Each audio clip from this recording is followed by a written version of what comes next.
નમસ્કાર. દિવસભરના તાજા સમાચારોમાં તમારું સ્વાગત છે. તમારી સાથે હું છું પિનલગીરી ગોસ્વામી. સમાચારો વિસ્તારથી જાણીએ એ પહેલા મહત્વના સમાચારો ઉપર એક નજર.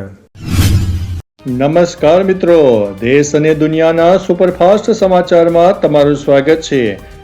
સૌથી મોટા સમાચાર સામે આવી રહ્યા છે. યુદ્ધના ટ્રમ્પનો મોટો નિર્ણય. અમેરિકા ઈરાન યુદ્ધ વિરામ પૂર્ણ થતા રાષ્ટ્રપતિ ટ્રમ્પે તેને ફરી લંબાવવાની જાહેરાત કરી છે. પાકિસ્તાની પીએમ શાહબાઝ શરીફના અનુરોધ પર આ નિર્ણય લેવાયો છે, જેથી ઈરાન એક સંયુક્ત પ્રસ્તાવ કરી શકે. ટ્રમ્પે જણાવ્યું છે કે હુમલાઓને કારણે ઈરાની સરકાર વેરવિખેર થઈ ગઈ છે, તેથી તેમને સમય અપાયો છે. સામે બાજુ ઈરાની નેતા ગાલી બાફે વળતો પ્રહાર કરતા કહ્યું છે કે હારેલો પક્ષ શરતો લાદી શકે નહીં. મિત્રો, અન્ય મહત્વના સમાચારની વાત કરીએ તો રામાયણનો ઓસ્કર પ્લાન અમેરિકામાં મચાવી છે ધૂમ. રણબીર કપૂરની ફિલ્મ રામાયણ હવે વૈશ્વિક સ્તરે છવાઈ ગઈ છે. અમેરિકાના લાસ વેગાસમાં સિનેમાકોન ઇવેન્ટ દરમિયાન પસંદગીના નિષ્ણાતોને ફિલ્મનું 20 મિનિટનું ખાસ ફૂટેજ બતાવવામાં આવ્યું. અદ્ભુત વિઝ્યુઅલ જોઈને વિવેચકો તેને ઓસ્કરની પ્રબળ દાવેદાર ગણાવી રહ્યા છે. વોર્નર બ્રધર્સ સાથે મોટી ડીલની ચર્ચા વચ્ચે આ ભારતીય ફિલ્મ સિનેમાને આંતરરાષ્ટ્રીય મંચ પર નવી ઊંચાઈએ લઈ જશે. મિત્રો, અન્ય મહત્વના સમાચારની વાત કરીએ તો જાપાન હવે ઘાતક હથિયારોની નિકાસ કરશે. જાપાને 50 વર્ષ પછી તેની શાંતિવાદી નીતિ બદલીને ઘાતક હથિયારોની નિકાસ પરનો પ્રતિબંધ હટાવ્યો છે. વડાપ્રધાન શાને તાકઇચીની કેબિનેટે ફાઇટર જેટ અને મિસાઇલ વેચવાની મંજૂરી આપી છે. આ ઐતિહાસિક નિર્ણય હેઠળ જાપાન અને ઓસ્ટ્રેલિયા વચ્ચે $7 અબજ યુદ્ધ જહાજોનો કરાર થયો છે. હવે જાપાન માત્ર તે દેશોને શસ્ત્રો આપશે જે યુએન ચાર્ટરનું પાલન કરશે. મિત્રો, અન્ય મહત્વના સમાચારની વાત કરીએ તો યુદ્ધની અસર. ખાતર ઉત્પાદનમાં 25% ઘટાડો થયો છે. ઈરાન અમેરિકા યુદ્ધને કારણે ભારતનું ખાતર ઉત્પાદન માર્ચ 2026માં 24.6% ગયું છે. યુદ્ધને લીધે હોર્મુઝ રૂટ બંધ થતાં નેચરલ ગેસની સપ્લાય ખોરવાઈ છે, જે યુરિયા બનાવવા માટે મુખ્ય કાચો માલ છે. ભારત 60% એલએનજી સાથે અને 40% યુરિયા માટે ખાડી દેશો પર નિર્ભર હોવાથી ખાતરના ઉત્પાદનમાં આ કડાકો જોવા મળ્યો છે. જો સપ્લાય ચેન જલ્દી સામાન્ય નહીં થાય તો આગામી સિઝનમાં ખેતી ઉપર માઠી અસર પડી શકે છે. મિત્રો, અન્ય મહત્વના સમાચારની વાત કરીએ તો ઓપરેશન સિંદૂર, ભુજમાં સેનાનું શક્તિ પ્રદર્શન. કચ્છના ભુજમાં ભારતીય સેનાએ જળબળ અને વ્યૂહાત્મક કૌશલ્યનું ભવ્ય પ્રદર્શન કર્યું છે. ઓપરેશન સિંદૂર અંતર્ગત સ્પેશિયલાઇઝ બેટલ ગ્રુપ્સ દ્વારા આધુનિક એસોલ્ટ બોટ સાથે છીછરા પાણીમાં ઝડપી દાવપેચ યોજાયા હતા. આ કવાયતનો હેતુ સરહદ પર આવતા દુશ્મન જહાજોને રોકવા અને તટવર્તી સુરક્ષાને અભેદ્ય બનાવવાનો રહેલો છે. સજ્જતા સાથે સૈનિકોએ કોઈપણ પ્રકારને પહોંચી વળવાની ક્ષમતા સાબિત કરી છે.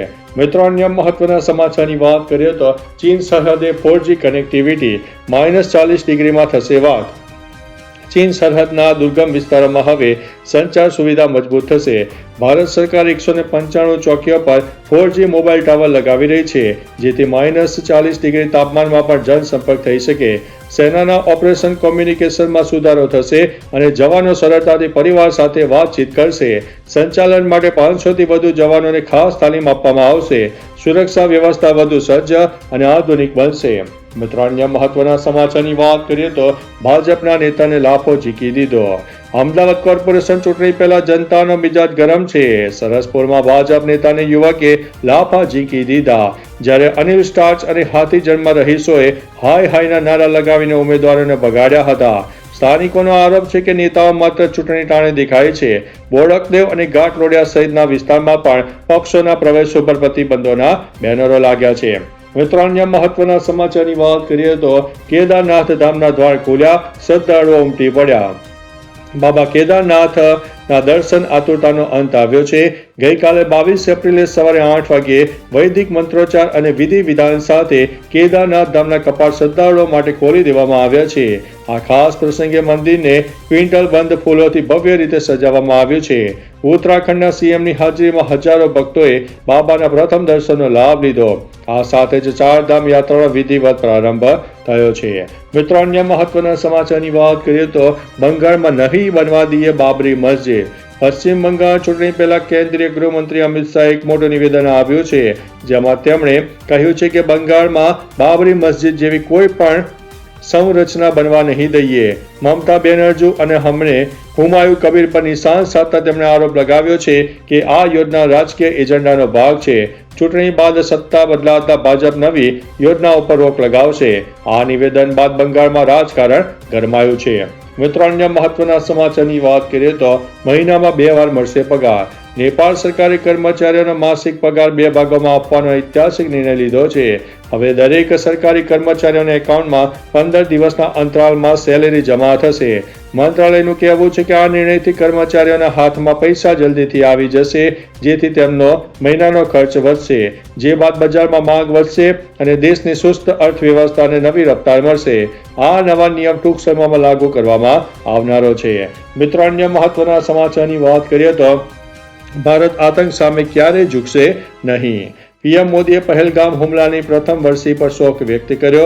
તેમણે પોતાના સોશિયલ મીડિયા હેન્ડલ એક્સ ઉપર લખ્યું છે કે પહેલગામમાં નિર્દોષો માર્યા ગયા, તેમને ભૂલાશે નહીં. પીડિતોના પરિવારો પ્રત્યે મારી સંવેદના છે.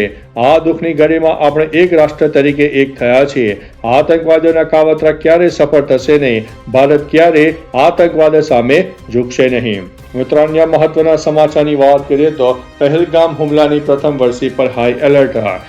જમ્મુના પહેલગામમાં ગયા વર્ષે 22 એપ્રિલના રોજ થયેલા આતંકી હુમલાને ગઈકાલે 1 વર્ષ પૂર્ણ થયું છે. હુમલાની પ્રથમ વર્ષીએ જોતા સમગ્ર કેન્દ્ર શાસિત પ્રદેશમાં હાઈ એલર્ટ ઘોષિત કરી દેવામાં આવ્યું હતું. સુરક્ષા વ્યવસ્થા મજબૂત કરી દેવામાં આવી છે. સુરક્ષા એજન્સીઓને ઇનપુટ મળ્યા છે કે આતંકવાદી સંગઠન મોટા પ્રકારના હુમલાને અંજામ આપવાની ફિરાકમાં છે, જેને લઈને હાલમાં સેનાના જવાનો ખૂણે ખૂણે બાજ નજર રાખી રહ્યા છે. મિત્રો, અન્ય મહત્વના સમાચારની વાત કરીએ તો વૈષ્ણોદેવી મંદિરમાં ચઢાવવામાં આવતી ચાંદી માત્ર 5% જ અસલી છે. માતા વૈષ્ણોદેવી મંદિરમાં ચઢાવવામાં આવતી ચાંદીને લઈને ચોંકાવનારો ખુલાસો થયો છે. તપાસ દરમિયાન ચાંદીમાં મોટા પાયે ભેળસેળ મળી આવી હતી. ચાંદીમાં માત્ર 5 થી 6% શુદ્ધ ચાંદી છે, જ્યારે બીજું કેડમિયમ અને લોખંડ મળી આવ્યું છે. આ છેતરપિંડીથી લાખો ભક્તોને આસ્થાને ઠેસ પહોંચી છે. એક સેમ્પલ બેન્ચમાં 70 કિલો ચાંદીની તપાસ કરવામાં આવી છે, જેથી માત્ર 3 કિલો ચાંદી જ અસલી મળી આવી હતી. મિત્રો, અન્ય મહત્વના સમાચારની વાત કરીએ તો સુરતની ભૂતિયા સાયકલથી ચકિત. સુરતના નવા ઇનોવેટર શિવમ મૌર્યએ વિજ્ઞાન અને કલાના સંગમથી એક અનોખી ઘોસ્ટ સાયકલ બનાવી છે. એઆઈ ટેકનોલોજી આધારિત આ સાયકલ કોઈ પણ ચાલક વિના રસ્તા પર પેડલ મારે છે અને જાતે વળાંક પર લે છે. શિવમ અને ગુરપ્રીત અરોડાએ 3 મહિનાની મહેનત અને 35,000ના ખર્ચે અદ્ભુત સાયકલ તૈયાર કરી છે, જે રસ્તા પર પોતાની જાતને સંતુલન રાખી શકે છે. મિત્રો, અન્ય મહત્વના સમાચારની વાત કરીએ તો ડોનાલ્ડ ટ્રમ્પની મોટી ઘોષણા. અમેરિકી રાષ્ટ્રપતિ ડોનાલ્ડ ટ્રમ્પે ઈરાન સાથેના યુદ્ધ વિરામને એકવાર ફરીથી વધારી દીધું છે. ટ્રમ્પે કહ્યું છે કે પાકિસ્તાનના પ્રધાનમંત્રી શાહબાઝ શરીફના અનુરોધ પર યુદ્ધ વિરામને ત્યાર સુધી વધારી દેવામાં આવ્યું છે જ્યાં સુધી ઈરાન તેના પ્રસ્તાવ પ્રસ્તુત નથી કરતું. વધુમાં તેમણે કહ્યું છે કે હુમલાઓએ ઈરાની સરકારને અસ્તવ્યસ્ત કરી દીધી છે. આ વચ્ચે ટ્રમ્પની ઘોષણા બાદ ઈરાન અને શું નિર્ણય હશે તે હવે જોવાનું બાકી છે. મિત્રો, અન્ય મહત્વના સમાચારની વાત કરીએ તો વિરાટ કોહલીના રેસ્ટોરન્ટ ઉપર લાગ્યું છે તાળું. કોર્ટના આદેશ બાદ 18 કમ્યુનન રેસ્ટોરન્ટને તાળું લાગ્યું છે. 2 કરોડથી વધારેનું ભાડું ન ચૂકવતા આ કાર્યવાહી કરવામાં આવી છે. કોહલીએ રેસ્ટોરન્ટથી ખુદને અલગ કરી દીધા છે. જણાવ્યું કે કોહલીએ માત્ર ભાગીદારી નહીં પરંતુ તેની બ્રાન્ડ 18નું નામ પણ આઉટલેટથી હટાવી દીધું છે. રેસ્ટોરન્ટનું સંચાલન ટાયો હિલ્સ હોસ્પિટાલિટી કરી હતી. ભાડું, મેન્ટેનન્સ અને રેવન્યુ શેર લગભગ 6 મહિનાથી બાકી હતું. મિત્રો, અન્ય મહત્વના સમાચારની વાત કરીએ તો હવે પેટ્રોલ નહીં દારૂથી દોડશે ગાડીઓ. પશ્ચિમ એશિયાના યુદ્ધ અને મોંઘા તેલ વચ્ચે ભારત સરકાર E85 ફ્યુઅલ લાવવાની તૈયારીમાં છે. આ નવા નિયમ મુજબ પેટ્રોલમાં 85% ઇથેનોલ ભેળવવામાં આવશે, જે ખેડૂતોની આવક વધારશે અને આયાત નિર્ભરતા ઘટાડશે. આ માટે ખાસ ફ્લેક્સ ફ્યુઅલ એન્જિનની જરૂર પડશે. ગડકરીએ કંપનીઓને આવા એન્જિન બનાવવા પર ભાર મૂક્યો છે. આ ફેરફારથી પ્રદૂષણ ઘટશે અને અર્થવ્યવસ્થાને મજબૂતી મળશે. મિત્રો, અન્ય મહત્વના સમાચારની વાત કરીએ તો કેદારનાથ મંદિર સંકુલમાં મોબાઈલ ઉપર પ્રતિબંધ. કેદારનાથ મંદિરના કપાટ ગઈકાલથી ભક્તોના દર્શન માટે ખોલી દેવામાં આવ્યા છે. જોકે મંદિરના પ્રશાસને મંદિરની પવિત્રતા જળવાય તે માટે મંદિર સંકુલમાં મોબાઈલ ફોન પર સંપૂર્ણપણે પ્રતિબંધ મૂક્યો છે. મંદિર સમિતિના સભ્ય વિનીત પોસ્તીએ જણાવ્યું છે કે ભક્તો મંદિર પરિસરમાં ફોટોગ્રાફી, વિડીયોગ્રાફી તેમજ રીલ્સ ઉતારી શકશે નહીં. વધુમાં તેમણે કહ્યું છે કે ઉલ્લંઘન કરનાર સામે કાર્યવાહી કરવામાં આવશે. મિત્રો, અન્ય મહત્વના સમાચારની વાત કરીએ તો હવે હુમલો કર્યો તો મિડલ ઈસ્ટનો ખેલ ખતમ. IRGCના એરોસ્પેસ ફોર્સના કમાન્ડરે ગલ્ફ દેશોને કડક ચેતવણી આપી છે. તેમણે કહ્યું છે કે જો તેમના પ્રદેશ અથવા તો લશ્કરી ઠેકાણાઓ ઉપયોગ ઈરાન ઉપર હુમલો કરવામાં આવશે તો આ દેશોની અર્થવ્યવસ્થા કરોડરજ્જુ એટલે કે તેલ ઉત્પાદન ગંભીર રીતે જોખમમાં મુકાશે. કમાન્ડરે કહ્યું છે કે ઈરાન હવે માત્ર લશ્કરી ઠેકાણાઓ નહીં પરંતુ સમગ્ર મધ્ય પૂર્વમાં તેલ સ્થાપનો અને રિફાઇનરીઓ ઉપર હુમલો કરશે.